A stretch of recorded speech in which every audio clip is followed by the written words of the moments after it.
നമസ്കാരം, ഞാൻ Bijeesh Valloor, professional full time ട്രേഡറാണ്. നമുക്ക് നിഫ്റ്റിയുടെ സെറ്റപ്പ് നോക്കാം. വരാൻ പോകുന്ന ആഴ്ചകളിൽ, വരാൻ പോകുന്ന ദിവസങ്ങളിൽ നിഫ്റ്റിനെ എങ്ങനെ മാനേജ് ചെയ്യാം, ഏതാണ് റൈറ്റ് സപ്പോർട്ട് റെസിസ്റ്റൻസ്. കഴിഞ്ഞ ആഴ്ച മാർക്കറ്റായിട്ട് കണ്ടിന്യൂ ചെയ്ത് തന്നെ തുടങ്ങാം. ഒരു ഷോർട്ട് കവറിംഗ് റാലി മുകളിലേക്ക് സ്റ്റാർട്ട് ചെയ്തു. ആ റാലിയാണ് ഈ ക്യാനില്. അതിനുശേഷമുള്ള ആദ്യത്തെ റെസിസ്റ്റൻസ് ആണ് ഫേസ് ചെയ്യാൻ പോകുന്നത് 25,075 24075.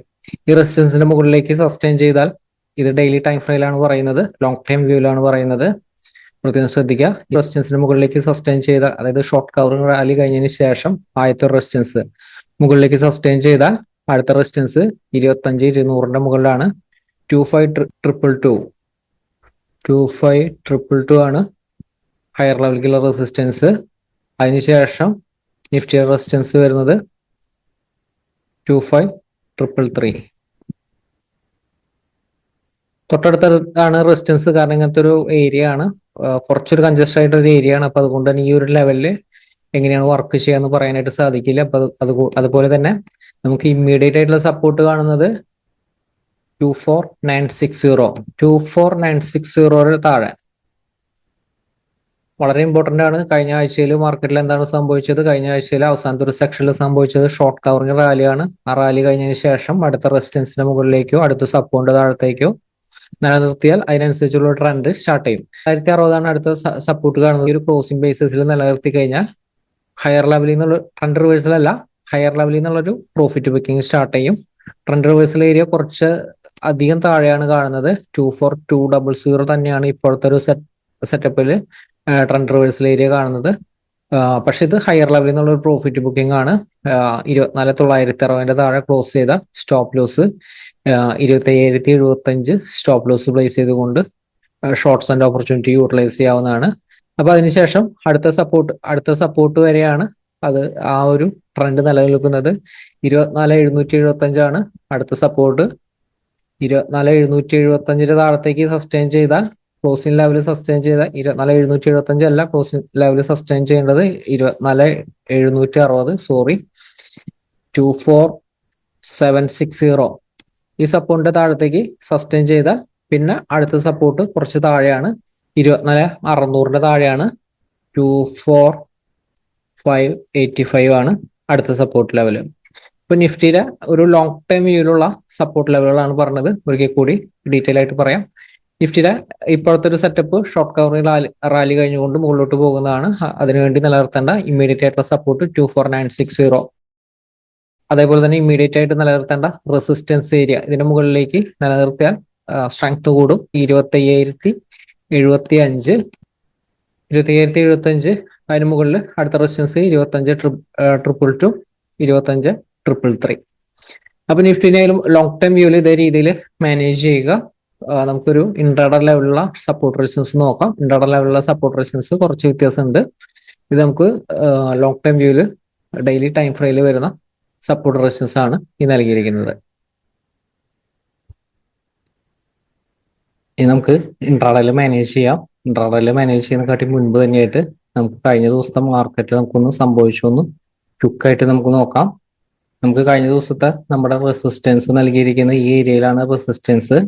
അതിനുശേഷം നമ്മൾ നൽകിയിരിക്കുന്ന സപ്പോർട്ട് ഇതല്ലാട്ടോ, കഴിഞ്ഞ ദിവസം നൽകിയിരിക്കുന്ന സപ്പോർട്ട് നോക്കുക. കഴിഞ്ഞ ദിവസം നൽകിയിരിക്കുന്ന സപ്പോർട്ട് ഇവിടെയാണ് നമ്മൾ സപ്പോർട്ട് നൽകിയിരിക്കുന്നത്. അപ്പൊ ഇന്നലത്തെ ഒരു മാർക്കറ്റ് സിറ്റുവേഷൻ ആയാലും, അതായത് അവസാനത്തെ ഒരു മാർക്കറ്റ് സിറ്റുവേഷൻ ആയാലും എക്സാക്റ്റ് ആയിട്ട് നമ്മുടെ സപ്പോർട്ട് എപ്പോഴും നമ്മൾ പറയാറുള്ളതാണ്, റൈറ്റ് എൻട്രി എപ്പോഴും സപ്പോർട്ട് ചെയ്യുന്നത്. അപ്പൊ റൈറ്റ് എൻട്രി എപ്പോഴും ഈ ഒരു സപ്പോർട്ടിൽ നിന്നാണ് 24,945 നമ്മൾ സപ്പോർട്ട് നൽകിയിരിക്കുന്നത്. ഈ ഒരു സപ്പോർട്ടിൽ നിന്നാണ് നിഫ്റ്റി ബൗൺസ് ചെയ്തിരിക്കുന്നത്. അപ്പൊ എപ്പോഴും ആ റൈറ്റ് എൻട്രിക്ക് വെയിറ്റ് ചെയ്ത് ഇരുന്നാൽ എപ്പോഴും നല്ല എൻട്രികൾ കിട്ടും.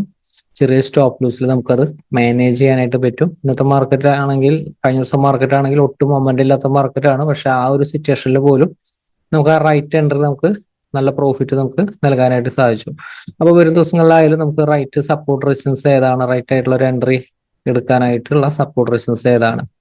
റൈറ്റ് ആയിട്ടുള്ള സപ്പോർട്ട് റെസിസ്റ്റൻസ് കാണുന്നത് 24,970 ആണ് ലോവർ ലെവൽ സപ്പോർട്ട്. 24,970 നിലനിർത്തേണ്ടതായിട്ടുണ്ട് നിഫ്റ്റിക്ക്.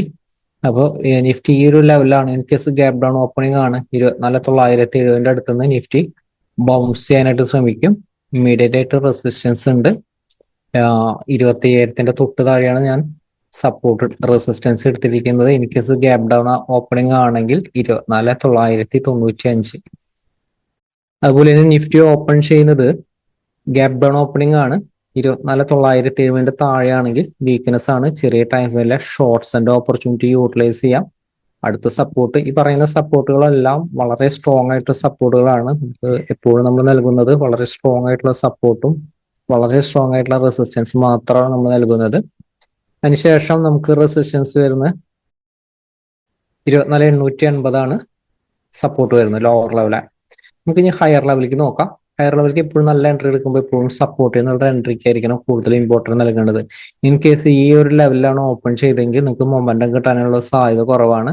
എക്സാക്റ്റ് ആയിട്ട് സപ്പോർട്ടിൽ വന്ന് തിരിച്ചു കയറുന്ന ഒരു സമയത്ത് റൈറ്റ് എൻട്രി എടുത്തു കഴിഞ്ഞാൽ നമുക്ക് റൈറ്റ് സ്റ്റോപ്പ് ലോസ് കിട്ടും. ഈ ഒരു ലെവലിന്റെ മുകളിൽ നമുക്ക് എൻട്രി എടുക്കാം. ഹയർ ലെവല് ഇനി റെസിസ്റ്റൻസ് 25,100 തൊട്ട് താഴെയാണ്. 25,900, 25,100 സ്ട്രോങ് ആണ്, റെസിസ്റ്റൻസ് ആണ് വരുന്നത്. അതുപോലെ തന്നെ ഈ ഒരു ലെവല് 25,075, ഇത് സപ്പോർട്ട് റെസിസ്റ്റൻസ് റേഞ്ച് ആയിട്ട് മാർക്കറ്റിൽ വർക്ക് ചെയ്യും. അപ്പോൾ ഇൻ കേസ് വലിയൊരു ഗ്യാപ്പ് അപ്പ് ഓപ്പൺ ചെയ്താലും ഇതിന്റെ താഴത്തേക്ക് നിലനിർത്തിയാൽ 24,75 താഴത്തേക്ക് നിലനിർത്തിയ വീക്ക്നെസ് ആണ്, അല്ലെങ്കിൽ വലിയൊരു ഗ്യാപ്പ് അപ്പ് ഓപ്പൺ ചെയ്തു അതിനുശേഷം ഈ ഒരു സപ്പോർട്ട് ഹോൾഡ് ചെയ്ത്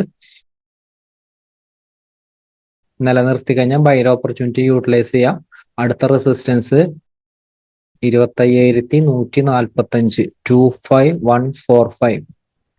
നിഫ്റ്റി ഓപ്പൺ ചെയ്യുന്നത് ഈ പറയുന്ന സപ്പോർട്ട് റെസിസ്റ്റൻസ് ഏരിയയിലല്ല, വലിയൊരു ഗ്യാപ്പ് അപ്പ് ഓപ്പണിംഗ് ആണ്. വെയിറ്റ് ചെയ്യുക, റൈറ്റ് സപ്പോർട്ടിൽ നിന്നുള്ള എൻട്രിക്ക് ആയിട്ട് വെയിറ്റ് ചെയ്യുക. അല്ലെങ്കിൽ ഈ ഒരു ലെവലിൽ നിന്ന് റൈറ്റ് റെസിസ്റ്റൻസിൽ നിന്നുള്ള ഷോർട്ട്സ് ആൻഡ് ഓപ്പർച്യൂണിറ്റിക്ക് ആയിട്ട് വെയിറ്റ് ചെയ്യുക. അല്ലെങ്കിൽ ബൈർ ഓപ്പർച്യൂണിറ്റി 24,145 മുകളിലേക്ക് സസ്റ്റെയിൻ ചെയ്യണം. അതിന് മുകളിൽ വളരെ സ്ട്രോങ് ആയിട്ടുള്ള റെസിസ്റ്റൻസ് ഏരിയ ആണ് 25,200. അപ്പോൾ നിഫ്റ്റിയിലായാലും ഇത്തരം സപ്പോർട്ട് റെസിസ്റ്റൻസ് അനുസരിച്ച് മാനേജ് ചെയ്യുക. എക്സാക്റ്റ് ആയിട്ടുള്ള ട്രെൻഡിൽ നമുക്ക് നിലനിൽക്കാനായിട്ട് സാധിക്കും. മാർക്കറ്റിലെ വലിയ അവസരമായിട്ട് നമുക്ക് ഒരു ദിവസങ്ങളുടെ അപ്ഡേറ്റിൽ വീണ്ടും കാണാം. Thank you.